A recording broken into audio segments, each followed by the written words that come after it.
comunicados con Romina Stampone o Roma Stampone.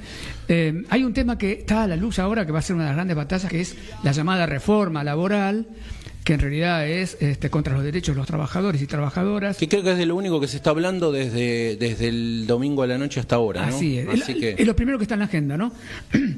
A ver, Roma, ¿cómo estás? Buen día, te habla Armando y Lucho aquí desde el estudio de Radio Fénix, ¿en qué ves?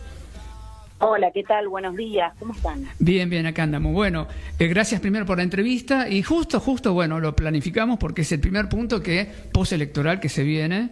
Ya se está conversando bastante, ya Cordero, el secretario de Trabajo, ya lo planteó en el coloquio de ideas, bueno, y algo que está ahí en los medios también. Es que está en agenda, ¿no? De hace mucho tiempo. Sí, pero ahora parece, ¿no?, que va, aunque se está aplicando en cierto sentido. Ahora con tu ayuda vamos a ver en qué punto estamos. Hablan de Grecia. Y bueno, ¿cómo estás viendo vos esto de las nuevas normas que se quieren imponer? Bueno, a ver, para empezar, todavía no tenemos un proyecto concretamente presentado. Se habla ahora actualmente de reflotar un proyecto que se habría presentado en el año 2024, luego de la sanción de la ley de base. El proyecto en aquel momento no llegó a nada, ¿sí? Y lo que hacía era buscar nuevamente poner en la agenda temas que el decreto 7023 había intentado llevar adelante sin ningún éxito a través de la inaplicabilidad que fue decretada por la justicia del trabajo de los capítulos 4 y 5 de ese decreto. Entonces, como el decreto no avanzó en términos de reforma laboral, luego del dictado de la ley base se hizo la presentación de un proyecto que no llegó a nada y que sería el que se busca reflotar. Pero concretamente no hay ningún proyecto presentado. Hasta ahora lo que tenemos son simplemente las manifestaciones del secretario de Trabajo y las manifestaciones que hace son por supuesto preocupantes, pero siguen en la misma línea de todo lo que ha venido intentando hacer el gobierno desde que asumió, con lo cual no son sorpresivas, ¿sí? Hay sí algunos términos que es la primera vez que los escuchamos en cuanto al intento de del neoliberalismo de imponer ciertas normas en materia de relaciones laborales, como son los salarios dinámicos. Esto es una novedad. ¿Qué sería eso, Romina? Porque digo, se habla de los salarios dinámicos y para ponerlo, digamos, en concreto, ¿qué implicaría eso?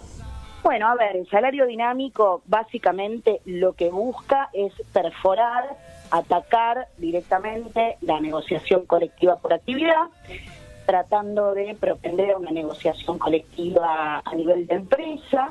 Y lo que asocia este salario dinámico es la productividad de cada trabajador. Entonces, deja a los trabajadores en un mano a mano con su empleador en el marco de una relación de hiposuficiencia, con lo cual imagínense ustedes quién pierde en ese mano a mano, claro, ¿no?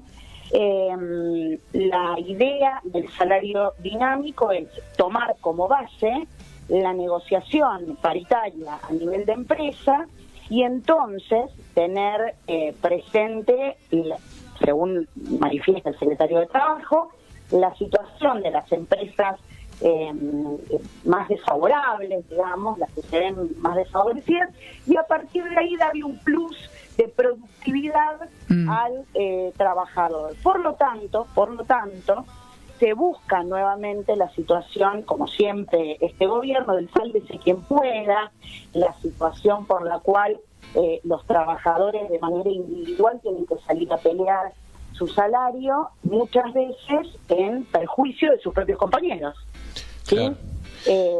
Y se busca perforar la negociación colectiva a nivel de actividad porque se busca debilitar a los gremios. Claro. La negociación colectiva a nivel de empresa genera una negociación a la baja. ¿Por qué? Porque imagínense ustedes qué beneficios puede lograr el conjunto de trabajadores que está negociando en un mano a mano con su empleador, de quien dependen absolutamente para mantener su puesto de trabajo, para mantener su salario, en relación a los beneficios que pueden obtenerse de la negociación del sindicato a nivel nacional si está negociando por actividad. Claro. Después, bueno, hay otras, como vos decís, es verdad que hay un borrador que anda dando vuelta y que circula, pero digo, son propuestas que en otros lugares también hemos escuchado. Digo, la eliminación de las indemnizaciones por despido, la sustitución por un fondo de cese laboral, eso es algo que también viene discutiéndose y viene planteándose desde algunos sectores. La creación de un banco de horas también, que eso es algo que, digamos, por eso digo, son cuestiones que se esbozan y se plantean así, digo, pero ¿qué consecuencia? Por ejemplo, el tema del banco de horas, ¿qué sería concretamente? Lo que buscan a través del banco de horas es una distribución desigual de la jornada de trabajo. Nosotros actualmente, tanto la ley de contrato de trabajo como la ley de jornada, como los convenios de OIT referidos a la jornada, establecen jornadas de 8 horas diarias o 48 horas semanales. En este caso, con la distribución desigual de la jornada, el empleador podría, por razones de productividad nuevamente o por la actividad propia de la empresa, distribuir con un máximo mensual que no podrá ser superado, ¿sí?, distribuir de manera desigual la jornada. Entonces el trabajador una semana podría trabajar jornadas que superen las 10 horas, siempre y cuando luego fueran compensadas estas jornadas, y entonces la semana siguiente trabajaría menos horas, de modo tal de no superar el máximo mensual, ya no semanal. Claro. Justo afecta directamente la capacidad de la persona trabajadora de organizar horarios por fuera de la relación laboral, es decir, si quisiera llevar adelante una carrera, si quisiera estudiar, si quisiera organizar sus horarios, los horarios de su vida familiar. Digo, esto sería imposible porque el trabajador no conoce cuál es su jornada diaria. Lo mismo que el tema de las vacaciones, ¿no? Si se flexibilizan, bueno, el empleador podría decirte, bueno, te tomás las vacaciones en abril o te las tomás en diciembre, ¿no? Sí, a ver, actualmente la ley de contrato de trabajo establece los periodos en los que el empleador debe otorgar vacaciones, poniendo una franja en el año e imponiéndole simplemente que la persona trabajadora va a tener que poder tomársela en época estival, no todos los años, sino en determinados periodos de tiempo. Con lo cual, la ley no obliga al empleador a nada que uno pudiera considerar abusivo en términos de las vacaciones de los trabajadores. De hecho, el Instituto de las Vacaciones está pensado ni más ni menos que para reproducir fuerza de trabajo, al mismo tiempo que es un descanso para la persona trabajadora, reproduce su fuerza de trabajo, disminuye los niveles de accidentes y enfermedades profesionales. Es decir, tiene una función que también, entre comillas, beneficia al empresario, otorgar las vacaciones. Ahora lo que se pretendería es la posibilidad de que el empresario las otorgue en cualquier momento, en cualquier época del año, pero además que las pueda fraccionar. Escúchame, Romina, vos que estás en el terreno todos los días, ¿cuánto avanzó en la práctica todas estas medidas flexibilizadoras de los trabajadores? ¿Cuánto avanzó después de la ley de bases, te referís? En este periodo, digamos, o después también de la ley de bases, en la práctica, porque yo conozco gente que trabaja así, como vos decís.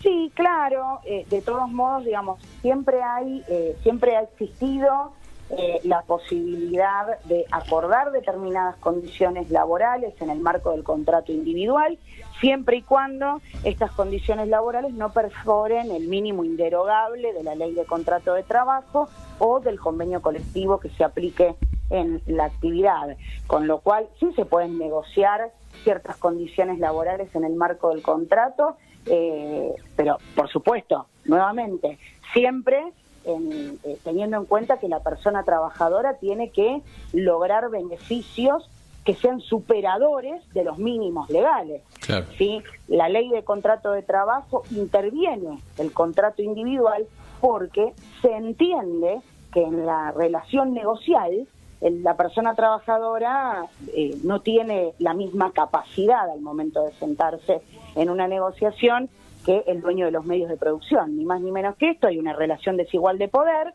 y por ende el contrato individual está intervenido por la ley.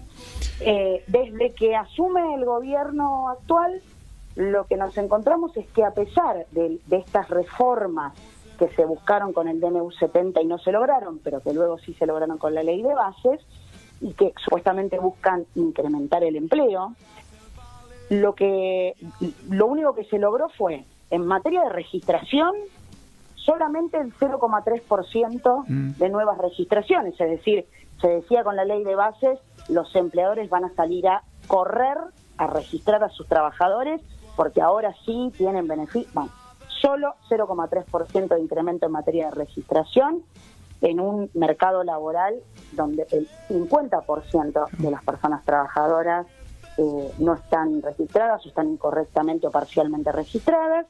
Se han perdido, en cambio, 200.000 puestos de trabajo y las empresas cierran a diario. Claro. Ahora, Con lo cual, sí. no hay ninguna, a las pruebas me remito, no hay ninguna posibilidad de que este tipo de normativa genere más empleo. Claro, porque una de las cosas que esgrimen, digamos, no solo el gobierno, sino los sectores patronales y demás, es, bueno, de esta manera se va a sacar de la informalidad a muchísimos trabajadores y trabajadoras, lo cual es cierto, o sea, es una realidad que es concreta, que hay muchos laburantes, muchas laburantes que están en la informalidad. Sí. Ahora, el tema es, bueno, eso efectivamente va a redundar en un mayor empleo, porque digo, por ahí se piensa también siempre en el empresario pyme, ¿no? En la pequeña empresa que se plantea, bueno, es difícil tomar empleados registrados por la carga impositiva y demás, y se deja por ahí de lado a los intereses de los grandes sectores empresarios, ¿no? Que son los que verdaderamente creo que están atrás de esa reforma. Pero digo, ¿qué le contestamos a unos y a otros, ¿no? Al empresario pyme que dice, bueno, no, es muy difícil porque la carga impositiva para registrar trabajadores, y por otro lado, digamos, todo ese debate que está atrás, ¿no? Que implica, bueno, para estos grandes sectores empresarios, peores condiciones de laburo y mayor ganancia. No sé cómo lo ves vos o cómo lo ven ustedes en general. A ver, por un lado, la historia nos da cuenta de que este tipo de políticas públicas no ha llevado a que haya una mayor contratación, no ha llevado a que haya un blanqueo de trabajadores de manera masiva. No, todo lo contrario. En realidad, cuando al empresariado argentino le han dado la posibilidad de precarizar, lo ha hecho de manera peyorativa. En los 90 ya tenemos el ejemplo más cercano, ¿no? Exacto. O sea, todas las reformas flexibilizadoras han generado desempleo, precarización y no lo contrario. Por supuesto que es atendible el argumento de algunos empresarios, sobre todo en las pymes, que dicen, bueno, para nosotros es caro tener una persona debidamente registrada. Ahora bien, lo cierto es que esto no es culpa del derecho laboral o de las relaciones laborales, es culpa de la falta de políticas públicas para abaratar ciertos costos impositivos para el empleador que no pueden ser trasladados al salario del trabajador. El trabajador no es un recurso. Entonces, lo cierto es que las políticas públicas debieran tender a lograr bajas impositivas que no afecten el salario del trabajador. Esto no lo intentan. Lo único que intentan hacer es decir, bueno, si tenés que despedir, entonces yo te voy a permitir que no tengas que pagar.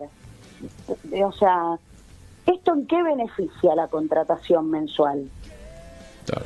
Bueno, Digo, simplemente me sale gratis echar una persona. Claro, bajar los costos. Bueno, Romina, se nos va el tiempo. Te agradecemos muchísimo y estaremos en contacto nuevamente porque este tema seguramente se va a profundizar con estos días que estamos viviendo en Argentina. Te mandamos un abrazo grande. Les agradezco mucho el espacio, les mando un abrazo y quedo a disposición. Esperemos que no tengamos que hablar en lo inmediato de una reforma laboral en estos términos, o por lo menos que podamos hablar de la reforma laboral que queremos. Claro, bueno, esperemos. Un abrazo, hasta la próxima. Un abrazo, gracias. Bueno,